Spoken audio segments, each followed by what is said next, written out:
anything I can do for you two? I'm afraid that Wangsheng funeral parlor isn't in the best state to receive guests. We've come to see Zhongli. Could you please tell him we're here? Unfortunately, Zhongli isn't here at the moment. It seems he went to Northland Bank. Doesn't the Northland Bank belong to the Fatui? Last time we saw Zhongli was before we went to the Golden House. Do you think he doesn't know about the attack on Liyue? Visiting the Fatui at a time like this could only mean more trouble. We had better go and make sure that everything is okay.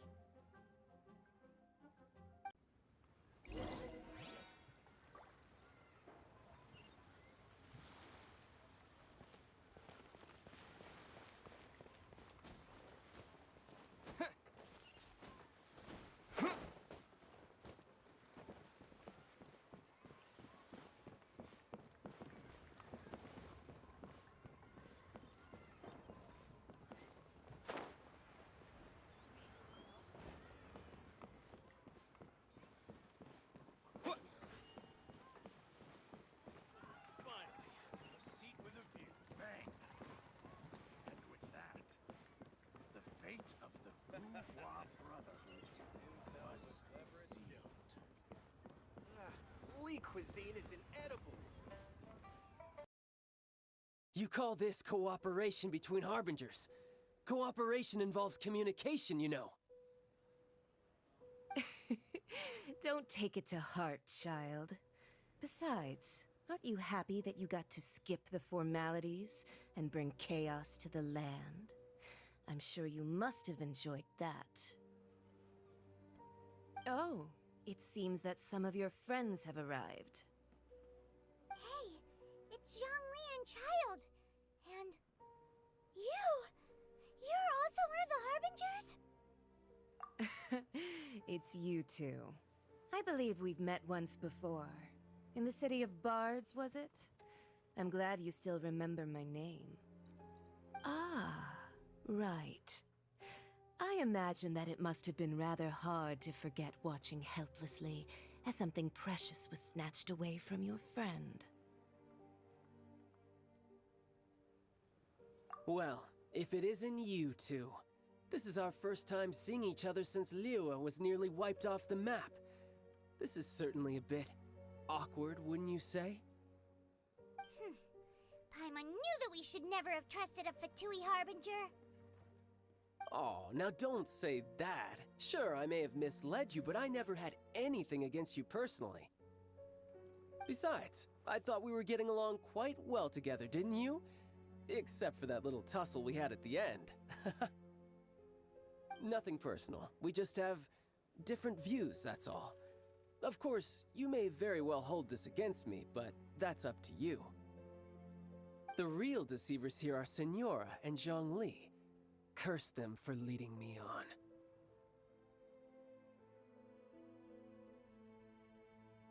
So actually, I think... Stop wasting time, child. There'll be plenty of time to chat once I'm through here. You remember the agreement, Morax. Now, if you would be so kind. The Gnosis, please. What in the world are you talking about? The contract is fulfilled. That which thou seeketh is now bestowed unto thee. For my promise is solid as stone.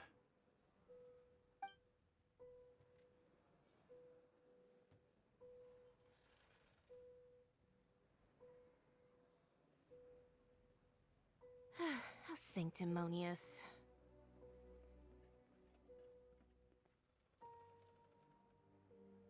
What? So you're the Lord of Chiao? No, wait! That's an exciting twist and all, but why give the Gnosis to the Fatui? I do not give it for free. I give it as agreed upon in the contract. For it is a matter solely between the Tsaritsa and I. Yeah, you don't think you went a little bit too far with that whole fake death thing? Everyone was preparing the ceremony for you and splat! This big dragon falls out of the sky and an uproar. Talk about a disaster. Gathering all the forces that had been bubbling behind the scenes, and then stirring them together in a pot that was bound to boil over. That's what he wanted to see, am I right? Wait, what? Perhaps it's best that I explain. As you know, I've dwelt upon this world for more than 6,000 years. It is now 3,700 years ago that I founded Liyue together with the Adepti. Even boulders that can withstand whirlpools will erode with the passing of time.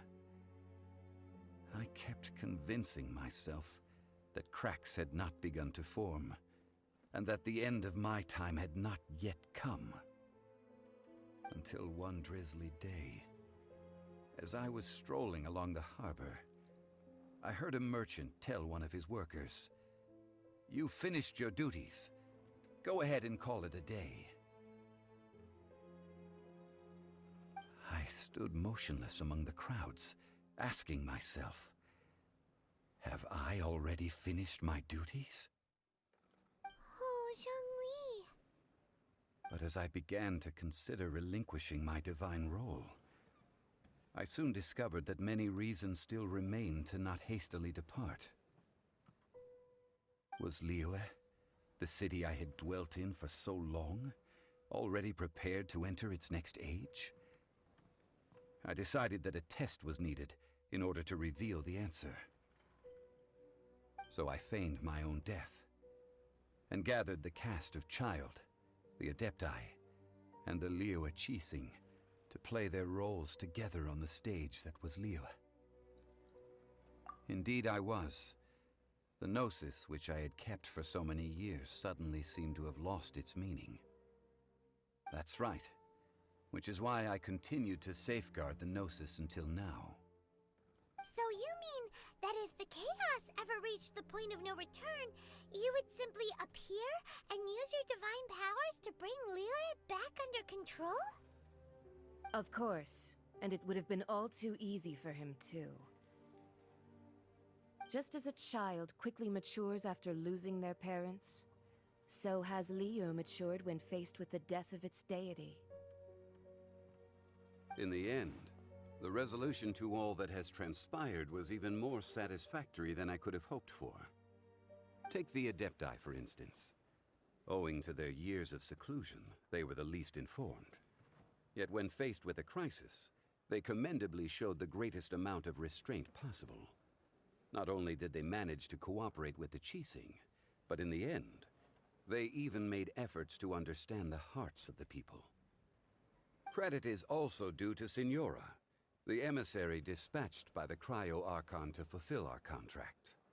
At my request, she kept everything she knew in strict confidence. This despite the eavesdropping ears of her colleague, Child. This meant I could remain as Zhongli, even having the chance to fulfill the age-old traditions of Liyue in this mortal form. Thank you for joining me on this journey, traveler. All of these things turned out as I had planned. There is only one thing that I had not anticipated, and that was the conduct of the Liyue Qixing. I had expected them to do no more than the Adepti, to come to the defense of Liyue. But when all was said and done,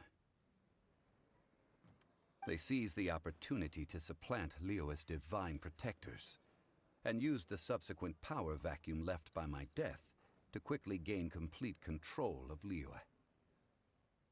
Huh? That doesn't sound good at all. On the contrary, I think it is excellent. I had always feared that it was too soon for them to take over from me. And it was also that which I longed for the most. As such, this is the best parting gift anyone could have given this god of old. Hey, what about me? Doesn't anyone feel the least bit of remorse for deceiving me? You've practically kept me in the dark! I think that thanks would be more appropriate. You certainly played no small part in all of this. wreaking havoc and turning the city upside down. The Lord of Geo ought to thank you for your performance, if anything. If you hadn't created the pressure of a battle between mortals, adepti, and a god, the lump of coal resting in the hands of the Geo Archon, Liyue, would never have been able to become a dazzling diamond of a city. Huh? Just whose side are you on, mocking me like that? Are you itching for a fight?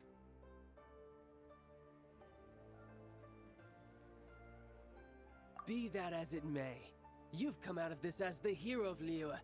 I, on the other hand, will be forever prescribed as a disturber of the peace, no? Well then, with the Gnosis in my possession, I have no use for such idle chatter. We should return to Zapoljarny Palace and seek an audience with Her Majesty, the Tsaritsa. Come, child. Ah, fine. I'll meet you there later. I'm not sharing a boat with the likes of you. Do as you wish.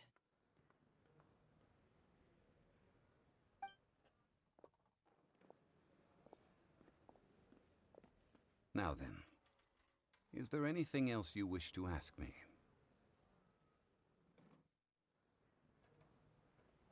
Right!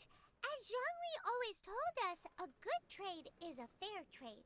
Paimon has no idea what could be a good trade for a Gnosis. Realistically speaking, there is no such thing. Huh? However, I am the god of contracts. For thousands of years, I have made countless contracts. If the deal was of no benefit, then I certainly would not be inclined to agree to it. My agreement with the Cryo Archon will be the last of my contracts as the Geo Archon. My contract to end all contracts. As for the bargaining chip that the Tsaritsa used to balance the scales, uncover that answer for yourself in your future journeys.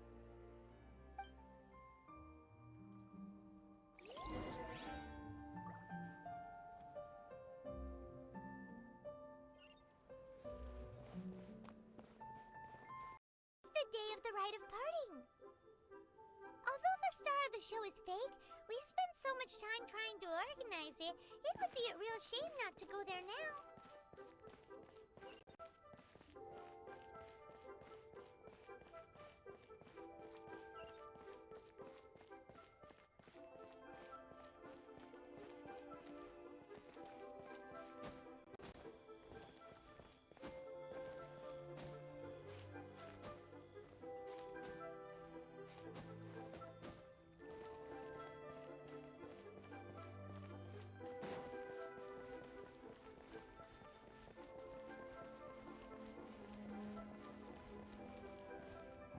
Well, since we're going through with this rite of parting, I guess it means that those rumors hit the nail on the head.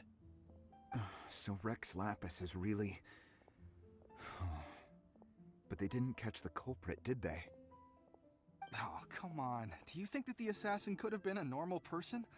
You know what I think? I don't think any of the gossip on the streets you hear from those shady types is worth anything. There's only one real possibility in my mind. I've heard that the assassin was that Fatui fellow. Youngish, pretty high in rank. I think they called him Child. The Fatui? They certainly are very suspicious. Who knows what those greedy, crooked folks... Shh! Lower your voice. If the Fatui catch you in their sights, Rex Lapis won't be around to protect you this time.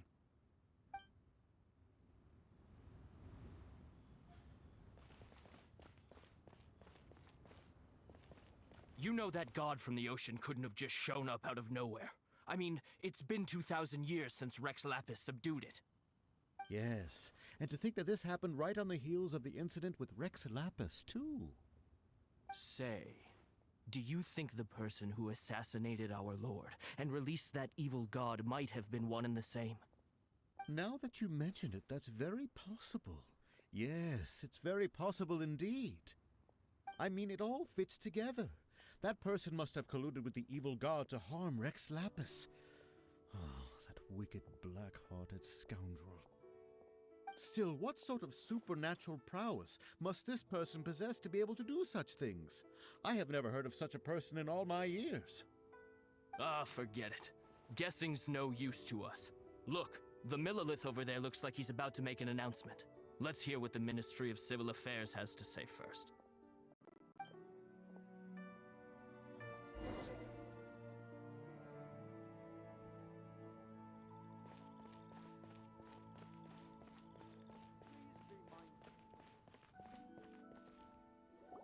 Hear ye all, the Chising's words.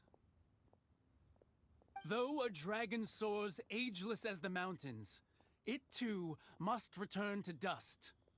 This is common knowledge. Gods and Adepti live glorious lives, but both light and shadow have their season. So too must they face divinely appointed trials.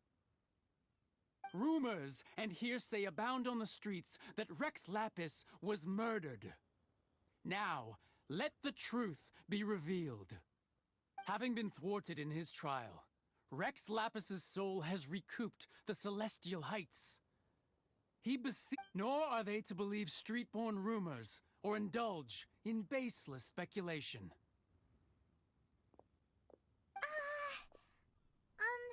Paimon needs a translation on what the Chising's announcement said. So that's how they're spinning it. Something feels off. Why would they suddenly give up looking for the murderer? Not to mention how this excuse sounds like something they just made up on the spot. Could the Chising already have known that Rex Lapis wasn't dead?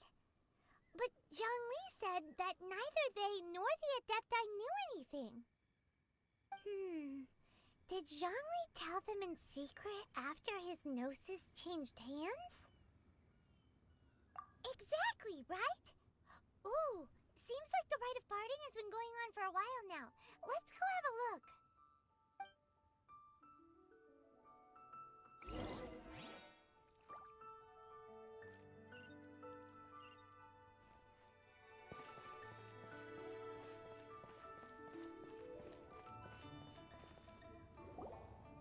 Look, it's Ningguang and Keqing. Are they saying something? Are their speeches over? As said previously, Rex Lapis's soul returning to the heavens is the end of the contract. And it is also the end of an era. 3,700 years of contracts burnt and reduced to ash. We, the people of Liyue, were indeed prosperous. But blinded by our prosperity, we forgot that time can be pitiless. The long, unending dream of our Archon walking among us. Now that we have awoken from our dream, we must learn to say farewell. Will you stand with us as we re-establish our contracts? As we build a new age of prosperity? So concludes the words of Her Eminence the Tianquan. Does Her Eminence the Yuheng have anything to add? Huh? Is she looking this way? Traveler. Yikes! She really is looking our way! Is that the traveler who they say defeated the ancient god? So young. The Liyue Chising always repay their debts. And as you have heard, our eyes see far and our reach is long. Name your price. You deserve that much. Whoa!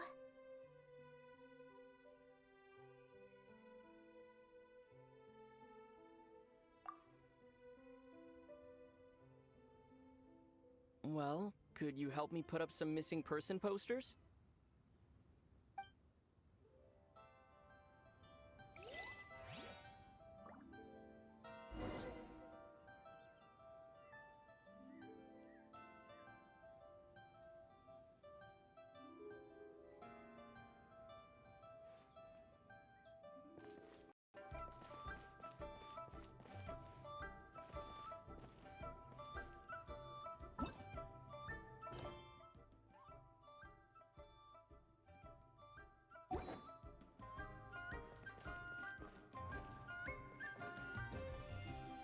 As for the mortals and Adepti of Liyue, what shape shall our relationship take from now on?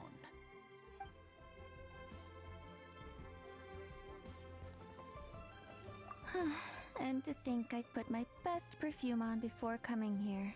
Thinking you... But it seems as if those perfumes really were meant to be offered to Rex Lapis. Well, that's fine. Suffer no rivals in love, they say. And that's 3 gone in 1 stroke.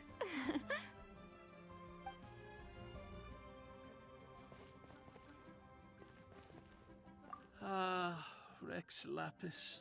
Rex Lapis.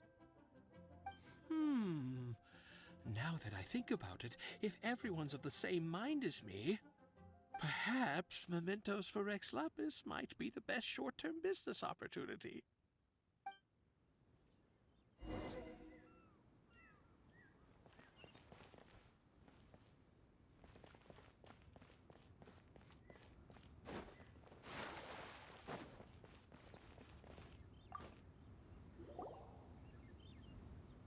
Hey, Zhongli!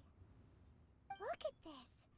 Everyone in Liyue is caught up in their emotions, thinking that they'll never see Rex Lapis again. And here you are looking all relaxed.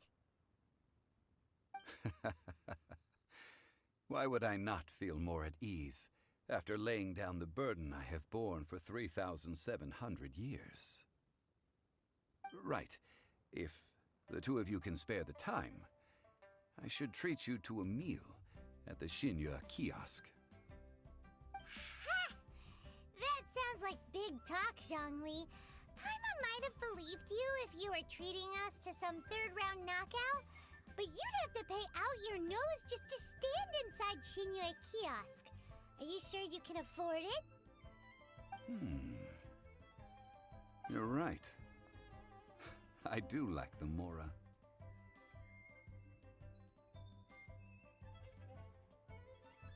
But why would Morax lack Mora? As the Rex Lapis Morax, I can easily create Mora.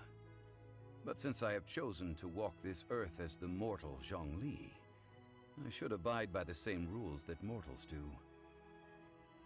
When I was journeying with you, though I still had the Gnosis in hand, I knew that I must soon retire from my role as an Archon, so I had to rehearse a little for my new life.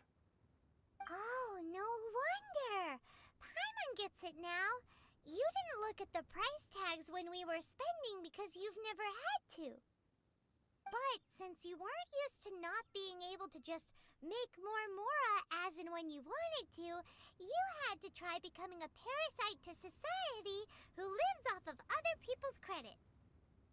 Well, we were only spending Fatui money. You don't have to say it like that. In the City of Commerce, we do not merely exchange money or goods. We also exchange knowledge, memories, and foresight, as well as positions, roles, and lives. The Archon Morax could never experience life as the true mortal Zhongli could, no matter how many times he descended to be with his people. I must thank you for that. I will treasure the memories that I made as Zhongli, traveling the streets of Liyue with you. That is true. But there is no journey that does not end. No meetings without partings.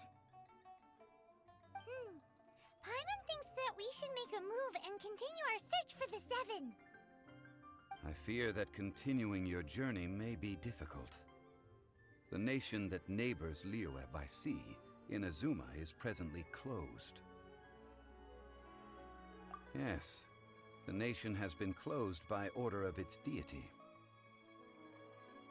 The Electro-Archon Ball. And just as the people of Liyue preferred to call me Rex Lapis, she too goes by another name among locals in Inazuma. Paimon thinks we've heard that one before. Raiden? That is the case.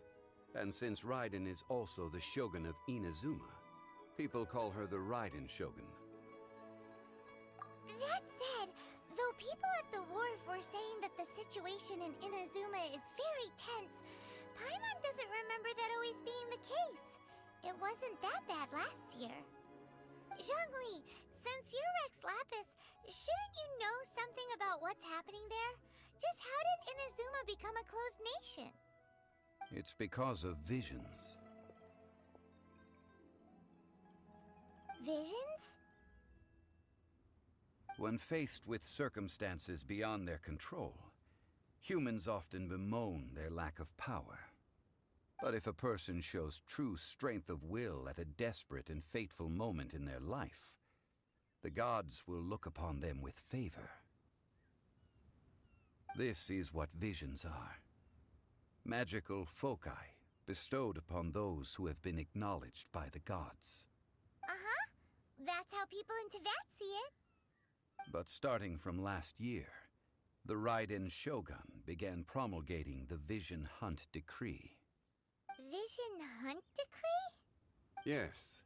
It was an order to seize all visions within Inazuma's borders, and to inlay them upon the hands of the statue of the omnipresent god. They want to seize visions. But why? Aren't visions blessings from the gods? I should think that in the Raiden Shogun's eyes, it is precisely because they are divine blessings that they should be under the sole dominion of divinity. Whoa, that's harsh. The Animo Archon is the god of freedom, and the Geo Archon is the god of contracts. For her part, the Raiden Shogun is the god of eternity. It seems as though she has finally decided to eliminate any unstable elements that could pose a threat to her eternal realm. The fact that even I, the oldest of the seven, have now passed away, will only strengthen her resolve to pursue eternity. Knowing her, she must have again quoted that adage she is most fond of when proclaiming that decree to her people. 7 ideals for 7 gods, and of these, eternity is nearest unto the heavenly principles. All right then. Was there anything else you wish to know? Well then, I suppose you'll have to find a way to get inside this closed nation. Have patience. I suspect that some serendipity must first come into play.